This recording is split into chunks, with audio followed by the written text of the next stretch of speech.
what's your rum secrets then? What are the brands that we should be looking out for when it goes off the Oh rails? man. Oh man. Oh God. Oh man. Hi guys, so I am joined here with Bob. Bob, thank you so much for joining us. Do you want to start just by introducing yourself and talking us through your journey within the industry? Absolutely. My name is Bob Peters. I am a bartender in Charlotte, North Carolina, and I've been bartending now for what feels like about 100 years. And I have got very, very humble, a humble beginning in the bar and restaurant business. I actually started, probably close to 20, to be honest, probably 25 plus years ago, working at a really tiny little hole in the wall dive bar called the Elizabeth Pub, which was here and sort of on the edge of downtown Charlotte. And it was a total dump in like the best possible way ever. It was really amazing. It didn't have any windows. There was carpet on the floor that nobody ever vacuumed. You know, if something got spilled, you just sort of step on it and rub it in. And from there, I worked just about every kind of bar since then, from super high volume nightclubs that were really swanky and trendy to neighborhood spots, to high-end restaurants, to the 15th floor of the Ritz-Carlton, where I started the bar program at the Punch Room, and that went really well. And actually in 2015, the Ritz-Carlton named me the Global Bartender of the Year. And since then, I started my own consulting business. And then not too long ago, I started a website called cocktailclass.com.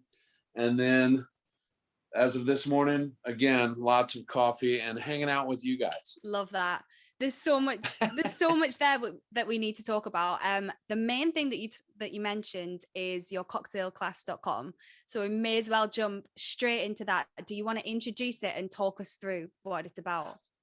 Absolutely. So cocktailclass.com is relatively new. It's only a couple months old, and it's very, very simple and very approachable way of figuring out a little bit more recipes and ingredients. So basically it's kind of like, I think about it like a reference tool. So if you want to find out some recipes, or if you want to find out about some different spirits. So far, our first partner that we had on cocktailclass.com was Fernet Branca, and I was like, yes, like those guys are amazing. And people in the bar business know like how amazing that spirit is. It's so kooky and weird, and it's so well revered, and it has such an amazing history and reputation in the bar business. Yeah. I mean, it's a company that's over 150 years old, and that just by itself is super cool. So if you go on cocktailclass.com, you'll find some videos, and you'll find recipes, and everything's free, which I love. As an instructor then, what would you say is your most important piece of advice you can give to young bartenders? To just be approachable, you know, and not to be like too know-it-all-y, you know. That's such a turn off to me. Like if somebody that's sitting in my bar was to mispronounce something, I don't ever correct them. If I happen to repeat the word later, or the name of the brand or whatever it is, if somebody says Fernet instead of Fernet, then I'll just refer to it as Fernet. I won't, you know, scold them or tell them that they're wrong, because that to me that's not what being buddies are about. You know, that's not fun. And that's kind of a poop place to be. You know, if you're sitting at the bar, you don't want to lecture while you're trying to wash away your bad day. You just want to be able to have a friend there. I agree 100%, because I think, you know, there can be an ego around the bartending industry. And I think that for an industry that's so cemented in kind of like human and personal connection, one of the only industries that is solely based on that, is so important to just be kind and to just be nice. Just be kind. Just be kind. We'll put that on the screen as well. Hassan's shaking his head like no. So going back then to what you said about that approachable kind of approach, I guess, to instructing, Is that similar to the way in which you were taught how to make cocktails? And when you came through the bartending industry, is the way that you teach people now similar to the way that you were taught yourself? I would say probably yes, because I'm very much like a question asker. So if I don't understand something, I'll be like, okay, so say that same thing again, but say it in like simpler terms, right? And so then I'll have whoever do that over and over and over again until it's something simple enough for this little noggin to understand. But that's how I tend to teach people is kind of in reasonable, very understandable bites. And then as you get a better understanding about a subject, then you can get more specific and a little bit more detail oriented. But I think that that the main purpose of teaching is so that you understand things, of course, instead of just being able to regurgitate the information. Yeah. And what that means to me is understanding the why, right? The why of how or what is something happens. Like, you're supposed to stir this cocktail. Well, okay, then I can stir it, for the rest of my life. But it's more important to understand why you stir it so that you can utilize a very simple technique or simple theory moving forward. And that, that's kind of like the whole theory of giving a man a fish and teaching a man how to fish kind of thing, which I absolutely have always loved, of course. We've learned about you now, and we've learned a little bit more about your ideology and your businesses. What I'm going to do now is I'm going to put you on the spot. Okay. And we've got a round of quick fire questions. Okay. So no thinking on these ones. You've just got to go straight away. Okay. Are you ready? So the first one is, what's your favorite cocktail? Bourbon. No, wait, that's not a cocktail. See already. I know, you already got me. One of my favorite all-time cocktails is the Sazerac. Okay. Is that your final answer? That's my final answer. I don't even have to phone a friend. Okay. What's your favorite local bar? And we'll give them a shout out. Smoky Joe's Cafe here in Charlotte. It's an amazing little dive bar not too far away from my house. And it's insanely cool, and it's got tons of history. It's been around for probably almost 40 years, and it's amazing. Okay, love that. Next question: who or what inspires you most as a person? Oh wow! Can I name two people if they're allowed. Brothers? We will allow that. That's close. It's allowed. Well, it'll play. Ferran and Albert Aldria, who are these amazing, like 18-star Michelin chefs from Spain. I find it so inspiring that they'll take something and then just utilize it and experiment with it and try it and taste it and figure it out over and over and over and over again until all the avenues are completely exhausted. And I find that so inspiring and energizing. Okay, I love it. And the last quick fire question is, what do you think is the most important thing about bartending? To listen to people. And I mean that like, well, twofolds to that. One is like when people are telling you what they want or what they think they want. Yeah. Sometimes if you listen, like if you honestly listen to what they say, then what they're telling you is something different than the words coming out of their mouth. Yeah. So, and sometimes that takes you asking like one more question to figure out if they're actually saying the words or if they mean something other than the words that are coming out. So if you really listen, then you can figure that out, which is a huge thing to do. And it takes practice to do that. It's weird because, when you're in a hurry, you just are like, okay, what do you want? You know what I mean? And then like somebody tells you something, well, that if you take a little bit longer and invest a little bit of time there and they tell you something, but that's not really what they mean. And then you ask them questions and then they sort of refine what they say. Then all of a sudden you're actually going to get them something different, and then a lot of times they're happier with that. And they're like, well, I didn't even know that I wanted this. And, I do. I've been doing this for a long time, Yeah, no, 100%. And that's why you're such a good instructor on Thank you. cocktailclass.com.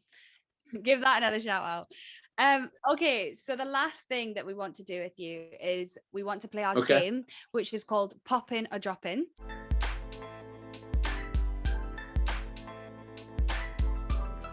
So what I'm going to do is I'm going to give you some topics within the bartending industry. So it may be really relevant or trending topics. And I want you to tell me whether you think they're popping. So they're worth the hype. There's something that everyone should keep an eye on, or they're dropping. So they're probably a bit overrated. And you don't really think, you know, they're worth, or they like. Okay. Well, I'm going to warn you ahead of time. I'm a pretty positive person. I'm pretty positive.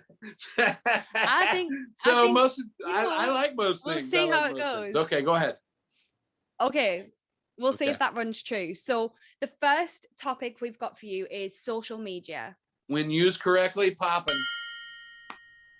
Yeah. So what do you mean by when used correctly? I mean, you know, I think it's one of those things, like when used the right way for in a positive way, when you are showing off your brand, sharing ideas, being positive. I think all that stuff definitely is popping. And when it's used to tear people down or be negative or to troll people, dropping for sure. Yeah. Okay. No, I love that. The next one is whiskey. Oh, popping. Popping. Okay. So poppin'. Tell me what your Double favorite whiskey brand is. Oh man, that's like trying to choose one of your children, I think. You know what I mean? Like they're all special to me in their own certain way, you know. I love them. I love them all. No, I'm a huge fan of small bat 1792. Like that's one of my favorites because it's a great price, and especially for what you get. Like it's about $30 to $35 US. And it's one of those things that price point for me is something you can have a couple of drinks every day. So I call that a daily sipper.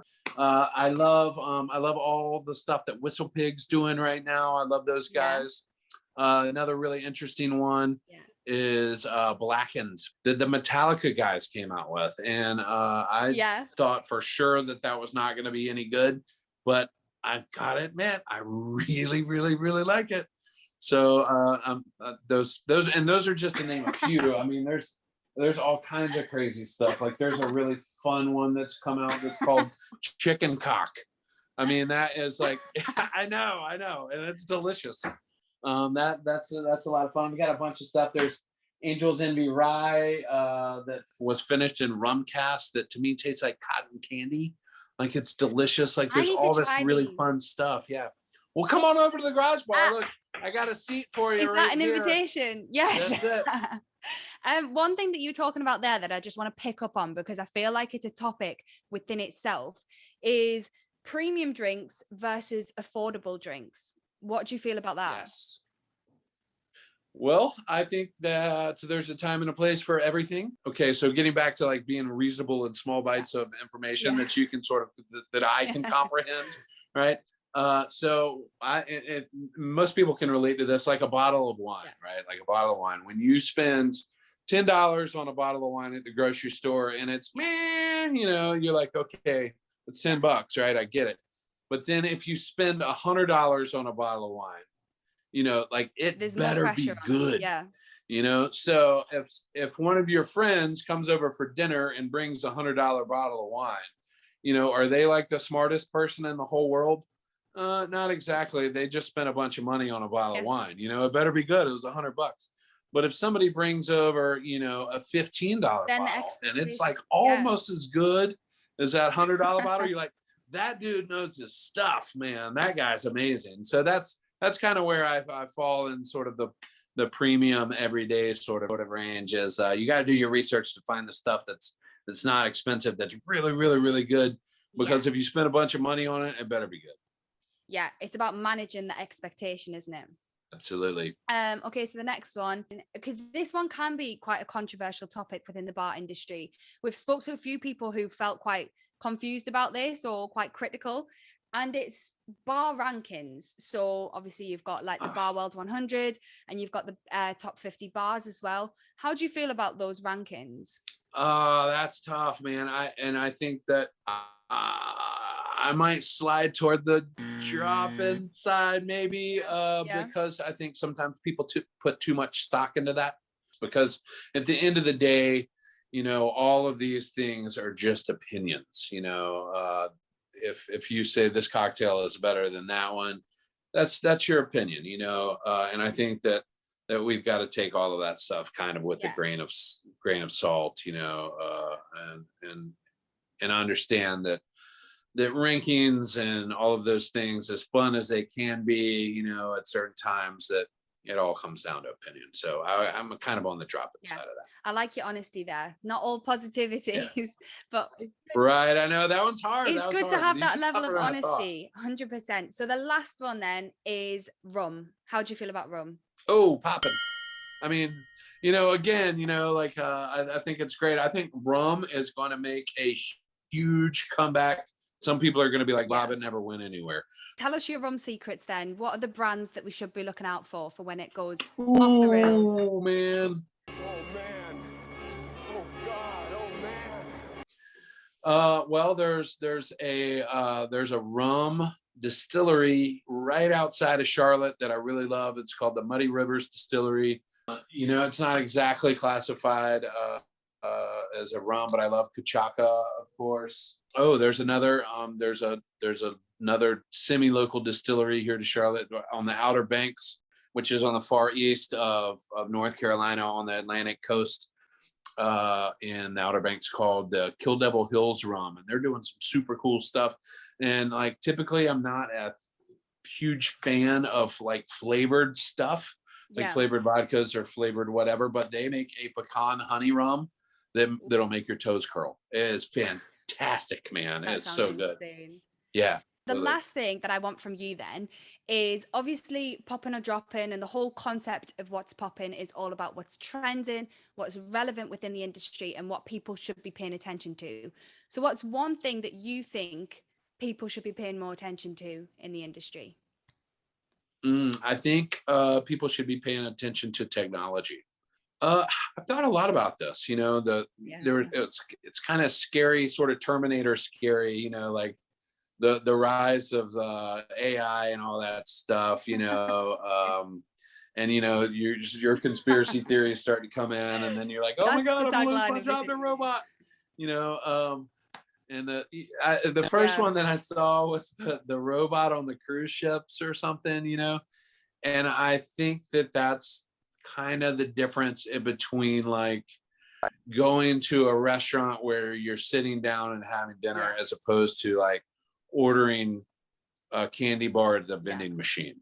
You know, it's kind of like when you break it down, like it's kind of like two different things, you know, like, Yeah. and again, you know, there's a time and a place for everything. And I think that will become a thing.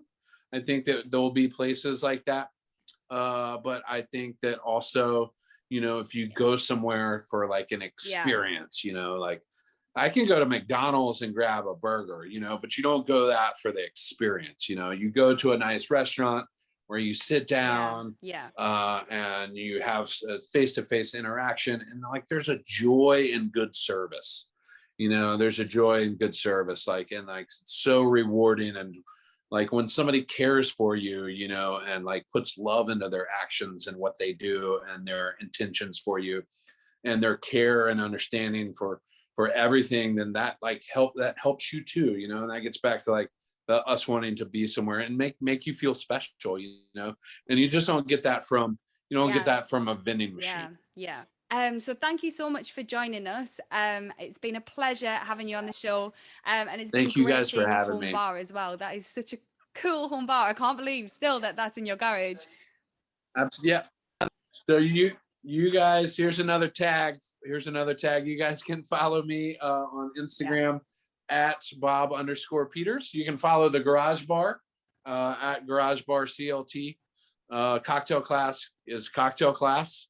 Yeah. And I hope to see you guys soon. Thanks for watching, and make sure you hit the like and subscribe button for more content. If you want to check out Flavor Blaster, you can check us out on our website or our social media pages.